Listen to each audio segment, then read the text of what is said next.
दिशांत को दिल्ली आए हुए न जाने कितने साल बीत चुके थे।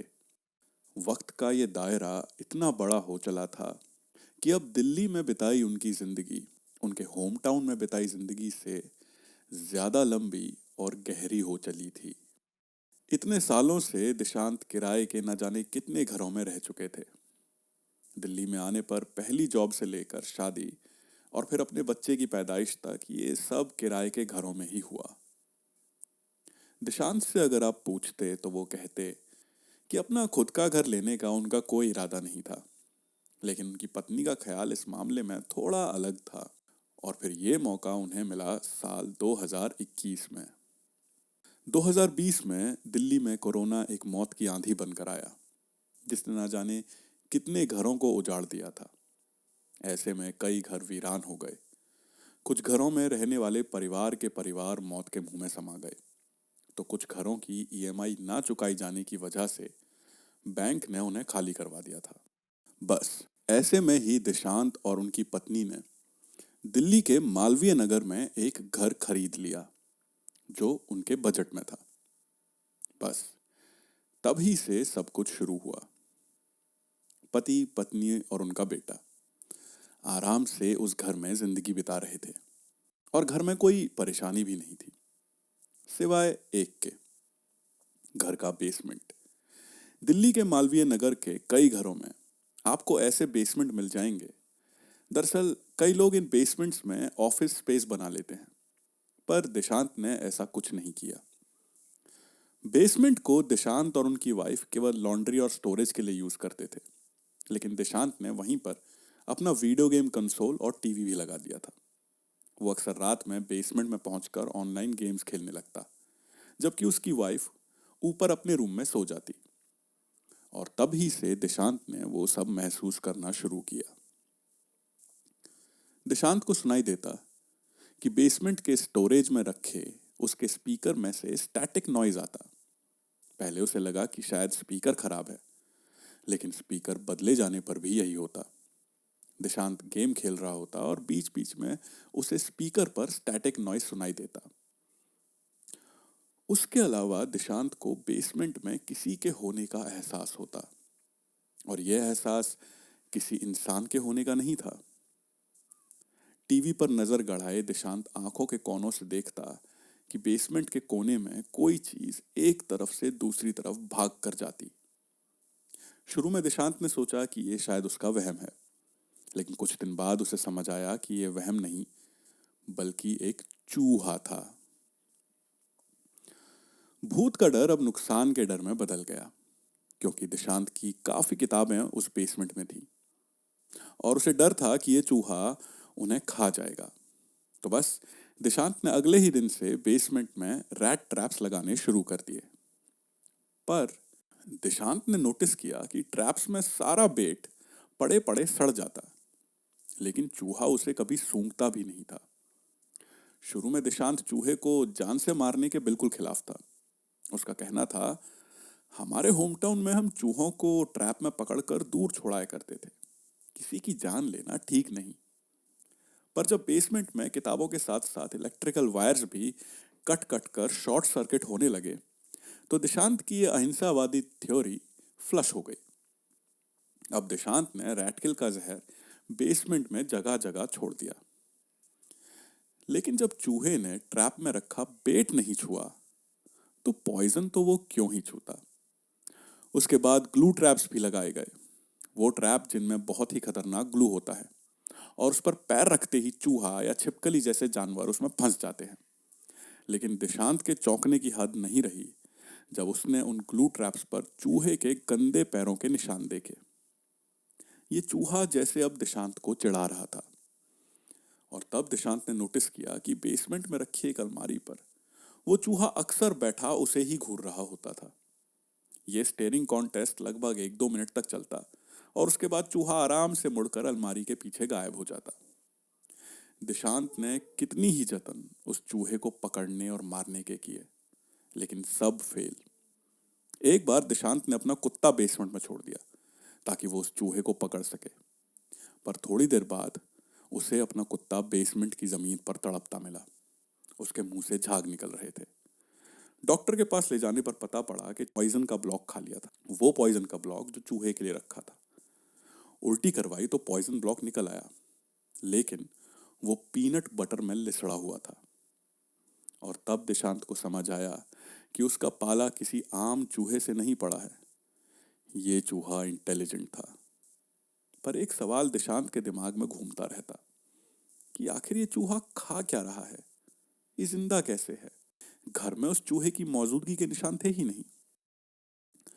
चूहे को लेकर दिशांत का इन्वॉल्वमेंट अब ऑब्सेशन में बदल गया। वो पूरे दिन पूरी रात चूहे के बारे में बात करता, इंटरनेट पर चूहे के बारे में पढ़ता, और तो और अगर कोई घर आता तो उससे चूहे को मारने या पकड़ने के नुस्खे पूछने लगता। दिशांत की पत्नी सबसे तंग आ चुकी थी। इस चूहे ने जैसे उसका पति छीन लिया था। और ऐसे ही एक दिन गुस्से में जब दिशांत की पत्नी चूहे की बातों से तंग आ गई तो उसने दिशांत का क्रिकेट बैट उठाया और सीधे बेसमेंट में पहुंच गई। दोनों पति पत्नी बेसमेंट में चूहे को ढूंढते रहे, लेकिन उसके कोई निशान न मिले। पर फिर थोड़ी देर बाद चूहे जी ने दर्शन दे ही दिए। दिशांत ने अपनी वाइफ का ये रौद्र रूप पहले कभी नहीं देखा था। वो बैट हाथ में लेकर चूहे के पीछे पड़ गई और फिर एक कोने में उसे फंसाकर उसने दिशांत के सामने ही क्रिकेट बैट से उस चूहे को पीट पीट कर मसल डाला। उसके बाद गुस्से में उसने खून से सना बैट दिशांत को पकड़ाया और ऊपर घर में चली गई। हाथ में बैट लिए दिशांत सामने पड़ी उस चूहे की लाश, या जो भी आप उसे उस हाल में कह सकते थे, देखता रहा। गुस्सा शांत होने पर दिशांत की वाइफ ने गिल्ट में आकर उस लाश को ठिकाने भी लगा दिया। और उसके बाद दिशांत ने बेसमेंट के उस कोने की सफाई की और अपना स्पेस रिक्लेम कर लिया। पर 2 दिन बाद ही दिशांत को ठीक वैसा ही एक और चूहा अपने बेसमेंट में नजर आने लगा। पर अब एक चीज और होने लगी थी। एक रात जब दिशांत ने बेसमेंट में जाने के लिए दरवाजा खोला और लाइट जलाई, उसने सीढ़ियों के एंड पर एक इंसानी परछाई देखी जो लाइट ऑन होते ही गायब हो गई। शुरू में दिशांत ने समझा कि यह उसका वहम था, पर यह हरकत बार बार होने लगी और वो इंसानी परछाई उसे बेसमेंट में हर जगह दिख जाती। दिशांत बेसमेंट की लाइट जलाता और बेसमेंट में कहीं भी रैंडमली एक इंसान की परछाई अचानक दिखकर गायब हो जाती, मानो लाइट से डरकर भाग जाती हो। चूहा अलग चीज था, लेकिन एक इंसानी परछाई।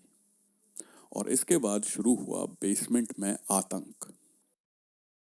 अब दिशांत ने भी सोच लिया था कि वो एक छोटे से चूहे से तो नहीं डरेगा।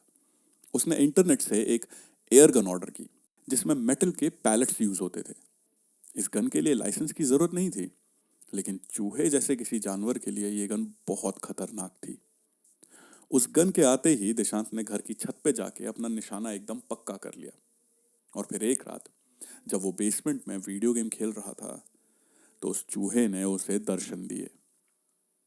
दिशांत मानो इसी मौके की तलाश में था। उसने तुरंत गन निकाली और फायर करना शुरू कर दिया। चूहा शायद इस बात को भांप चुका था और वो पूरे बेसमेंट में इधर उधर भागने लगा। दिशांत भी उसके पीछे गन लेकर भागता और फिर जैसे ही एक बार वो गन लेकर सोफे के पीछे कूदा, चूहा एक कोने में फंस चुका था। अब उसके पास जाने की कोई जगह नहीं थी। दिशांत ने गन चूहे पर तानी और ट्रिगर खींच दिया। एक झटके के साथ चूहे का सर किसी छोटे गुब्बारे की तरह फट गया। दिशांत ने खुश होकर गन को अपनी उंगलियों में घुमाया, लेकिन तभी उसने देखा वही इंसानी परछाई उस दीवार पर दिखाई दी जिस दीवार के सहारे चूहे की लाश पड़ी थी। और थोड़ी ही देर में वो परछाई किसी धुएं की तरह गायब हो गई। दिशांत को समझ नहीं आया कि वो क्या करे, और ऐसे में उसने भागने का फैसला किया। वो सीधा बेसमेंट से निकला और अपने कमरे में पहुंच गया। सुबह होने पर दिशांत ने सोचा कि अब बेसमेंट में जाकर चूहे की लाश को ठिकाने लगाना पड़ेगा।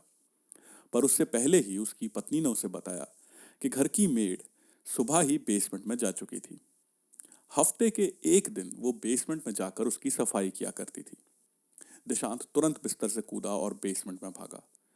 सीढ़ियों पर ही वो मेड से टकराया और उसने उस चूहे के बारे में पूछा। मेड ने ऐसा जवाब दिया मानो उसे कुछ पता ही ना हो। दिशांत उसे अपने साथ लेकर उस जगह गया जहां कल रात उसने चूहे को गोली मारी थी।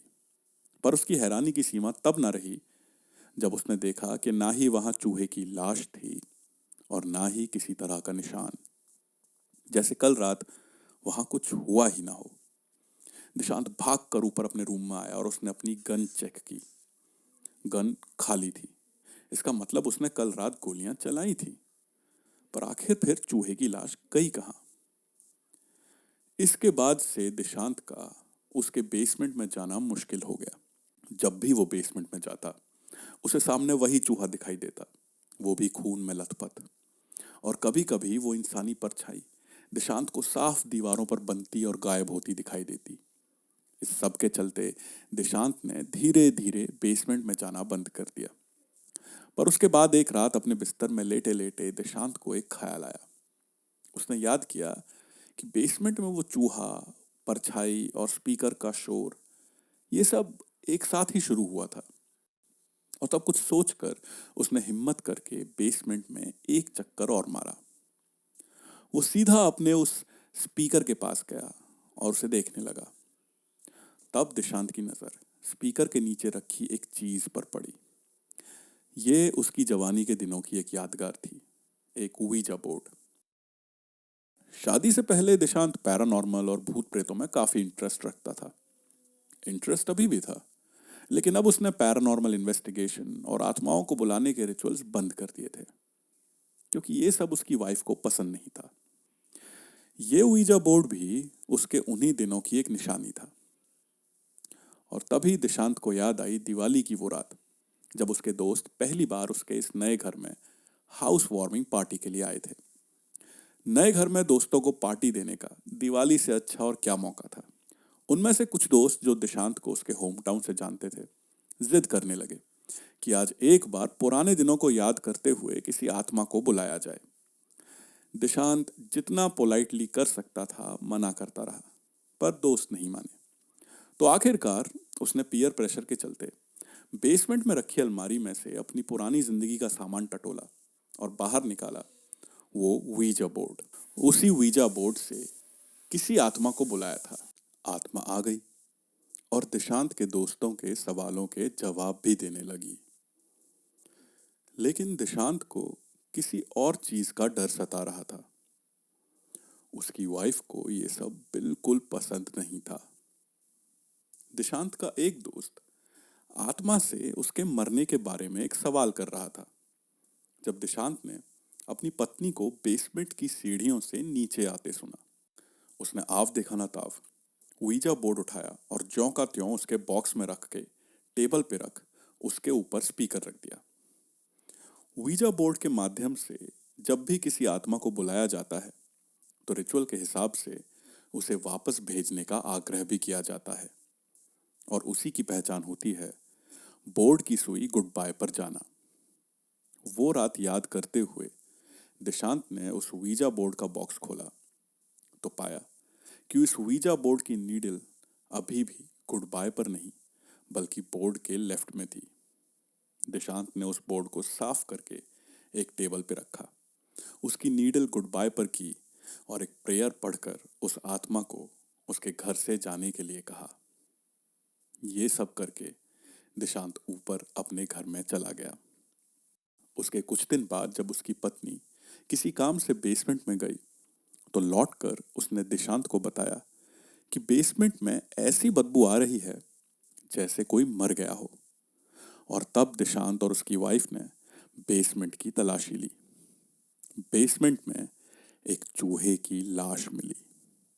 और मजे की बात यह कि उस चूहे का सर इस तरह डिफॉर्म था मानो उसके सर पर कोई भारी चोट आई हो।